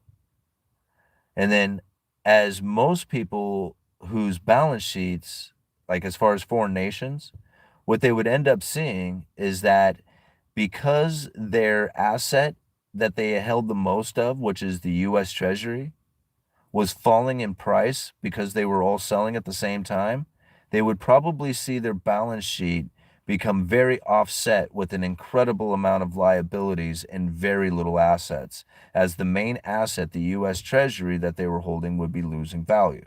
So they would ultimately sending themselves into bad credit ratings and bankruptcy status. So yeah, it's like literally shooting themselves right in the stomach. Actually worse, a little bit lower than that. You know, if they all sold it at the same time, they would destroy their asset, the very asset that they are holding. So if they're sitting on a bunch of them and they started selling them, the price of that would fall, and their balance sheet would then have a bunch of liability and low asset price, and they would be in a bankrupt status themselves, right? As the dollar strengthened against their currency, causing their currency to be ever weaker. You know, like they would go to try and buy oil, and they would have to come up with ever increasing amounts of their money to get the dollars that they need in order to buy the oil. Yeah, it's not just as simple as that. It's like, you know, it's in a completely hypothetical situation anyway, and it wouldn't take place. But you know, it wouldn't. It's like it's not like, you know, something that nations can do. There's just like, there's nothing else that can replace it. And that's the problem that most people are just not willing to either accept or just conceptualize, is that there's nothing else out there. So it's either don't work, don't do transactions, or you're going to have to deal with the dollar because there's nothing else to do. All right, Marcus, you've been doing great work lately, Yui. I respect your outlook on numerous. Keep crushing. Have you thought of doing another live stream with Owen Benjamin? I have. The thing is like, and again, this is an excuse, but it was really crazy. Like, I thought, cool, man, I'm gonna get some internet here, and so I was really patient. You know, they ran some fiber optics. They took them forever to get them through the neighborhood or whatever. They all got it. They came door to door. They're like, hey, we're like hooking everybody up, you know. And I'm like, hey, that sounds great. You know, this is wonderful. Get us hooked up. You know, where do I sign up? They came out. They ran. You know, they did the locates. They ran conduit. Got it all the way to the house. And then that was it. And then I noticed that they said, yeah, I'm sorry, we can't, you know, whatever. They canceled service. And I'm like, wait a minute. How is this possible? Like, you guys got it all the way to the house. So I figured, okay, they're just going to come back and get a hold of me when they're ready. Because, like, they're, you know, there's all kinds of houses out here or whatever. I'm patient. Yeah, so, like, I don't need it right now. But no, they never showed back up again. So I'm like, okay, so you guys got this far. You got it all the way to my house. Like, can we get it, like, into the house and get me hooked up? You know? Uh, what does that say? Breath of water. What is it? Oh my gosh, I can hardly see these things. Palladium is down 75%, 34,000 to 900. Do any major risk with buying comparison to other metals? Yeah, okay, so I don't, like, I own a little bit of platinum. And when I mean a little bit, like I own like a 10th piece. I own some copper bullion, but not a whole lot. I own, mainly I own silver, and I own a little bit of gold. Now, here's the thing when I think about it. It's not necessarily the price move. It's what is it that you need that metal to do for you? Like, are you looking to just use it as an investment? Like, because it sounds like it's a pretty good investment when you think about it. If it was at 3,400 and now it's at 900, and if you can buy it for 900 and be able to sell it for 3,400, you know, those are pretty good moves inside of that. If that's kind of the thing that you're looking for out of it, like if that's what you're looking for out of the metal. You know, I thought about that when it came to silver. At one time, I thought silver was going to go to $500 an ounce, and I was going to be super rich from it, or at least the idea that I would have a lot of money off of it. that was what was kind of motivating me at the time. Well, I've lost that motivation because it just simply didn't pan out in the way that I thought it would, and it was very hurtful to me in the sense that I could have used that money in other ways, right?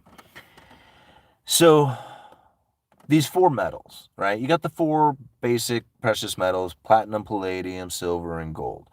Now, silver and gold are super recognizable. Everybody's seen them before, but gold and silver are pretty different in the sense that a little tiny piece of gold is worth a hell of a lot more than a fairly decent amount of silver. So, silver is a rarely recognizable piece. Like, for the most part, if you had an old silver dollar, like, people would recognize that as being an old silver dollar. And if you were to go and sell that silver dollar, like, you could go to just about anywhere, like even maybe a jeweler might buy a silver dollar from you for spot price, but definitely coin shops or pawn shops. But then even if you walked into, say, a bar or, some other kind of business where people might recognize a silver dollar and be willing to give you, say, $20 or $24 or $5 or whatever it is that you're trying to sell your piece of silver for, so that you can get gas to, get out of Dodge or get something to eat or whatever it is that you need. So silver really holds a pretty unique position that you could walk into just about anywhere, any town, and have a fairly good chance of being able to sell it. Now, if I had a chunk of gold and it was an ounce, that's a lot. Like, you're probably not going to find somebody at the bar who's going to give you $2,500 for your ounce of gold.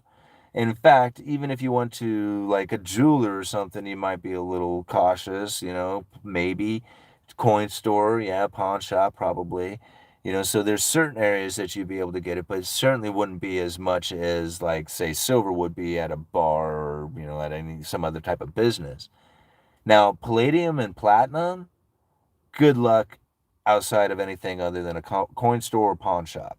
Like, nobody is going to be given, like, maybe if you happen to come across somebody who collect coins or knew about precious metals, they might be willing to give you some extreme amount of money for your coin that you have there, and they're not going to be taking a chance. They would really have to know what they're doing. So again, we take it all the way back to the silver coin. You have an old peace dollar or something like that, and you're hanging out at the bar and you show that to, an old man who's sitting there who recognized that as silver, and you say, hey man, I'll sell that to you for $20, $25 or whatever it is you're trying to get out of it at the time. Who knows? Like, the chances that of you selling that are a hell of a lot better than trying to sell a 2,500 ounce, piece of gold or, some extent, some odd piece of palladium or something like that. So that's my feelings when it comes to silver and gold, and whether or not you would want to hold them. If you're buying gold and silver for less than $100K, you ain't getting shit for return on investment. You're buying for apocalyptic reasons and hedging on the possibility of needing it for end of world type scenario. Yeah, I can go with that. Yeah. Like, I don't look at at precious metals as an investment. I don't. Like, there might have been a time that I did, and it was the wrong view. Like, it didn't work out for me. So I don't look at it as an investment. I just look at it as a insurance policy. I look at it as something that's outside of the third party claim. That's it. That's all I look at it as, And nothing really, I don't really think about it as anything else. Like, I don't think about a time in which that it's going to go up to, like, all this kind of money or something like that. It's like that's not even in my thoughts. All right. Jeez, guys. Okay, I'm getting tired here. What time is it? Oh, that's good. It's almost at the 2-hour mark. That's about perfect. All right. My precious metals are just for liquidity if needed. Insurance only. Yeah. If you're buying metals, don't think of it as an investment. You're only holding money. Yeah. I bought 4 more ounces of silver. Well, good for you, Cody. Yeah, Cody's into silver.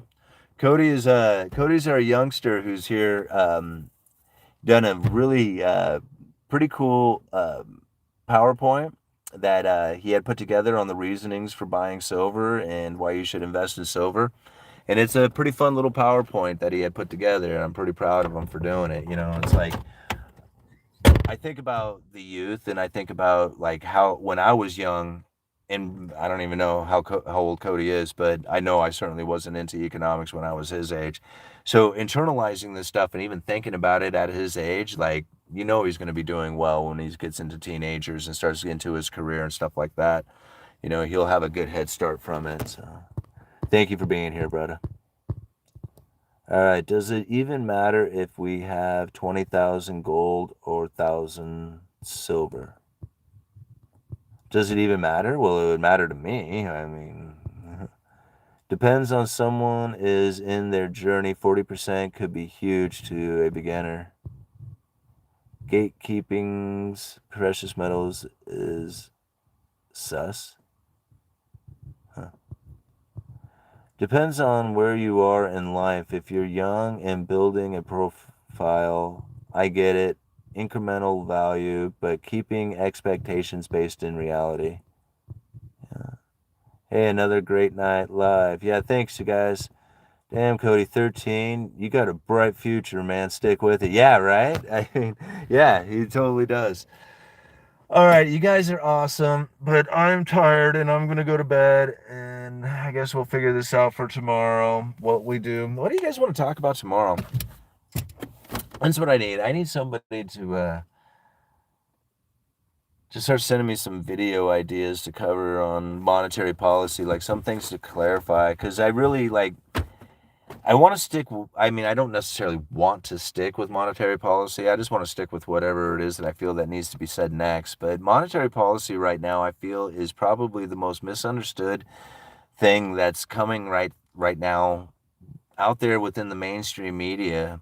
And, you know, with an election year coming up, there's going to be a lot of people who are going to assume that the Federal Reserve is trying to pick a particular side or push a particular agenda or something like that, and that's going to really be a huge misunderstanding to what the monetary policy is truly trying to do. And I have a feeling, because it happens to be at the exact same time, the election year and a review of how monetary policy is to be conducted is happening almost at the exact same time. All right. See, like, they reviewed monetary policy back with Jerome Powell's speech, what was that, August of 2020, where they talk about the average inflation rate and no longer going for a 2% target. That same review, that's a 5-year plan. So that's coming up here, and they're going to be reviewing that at the end of this year. Now, I forget exactly what gets, you know, when it changes or if they change it or how far out that comes from it, but I believe the review process begins at the end of the year, which again is like, you know, right in line with, you know, election year. So it's like all this change happening at the exact same time. But, you know, we're going to be following monetary policy in a way that nobody else is going to be doing it. We're going to be very much more understanding than the, you know, media propagandized information is going to be delivering. We're getting it straight from the Federal Reserves themselves through their monetary policy speeches that they give to the other central bankers. All right, that's another important part. This is communication to the other central bankers, not the communication to the public. We are reading it because it's accessible to the public, but none of the other public is reading it. We break it down, we understand it, we see what's happening with the Federal Reserve. And so when it comes into this new change that is happening, whether it's through, you know, the election process and the administration change, or if there's a change to the monetary policy, simply because the review of it has now conducted, or now have them conducting themselves in a different way, we are going to be understanding of what that is when it's happening, and we're going to be talking about it here on this channel. So thank you everybody for being here. Had a great night with 216 people still watching, 189 thumbs up. Let me go double check the super chats real quick just to make sure that I got everybody, because I certainly wouldn't want to miss a super chat, because you guys are always so generous with those super chats. All right, we got Breath of Water, right, talking about the composite or the metals thing. All right, you guys are awesome. Thank you so much for being here. Uneducated Economist, you guys let me know.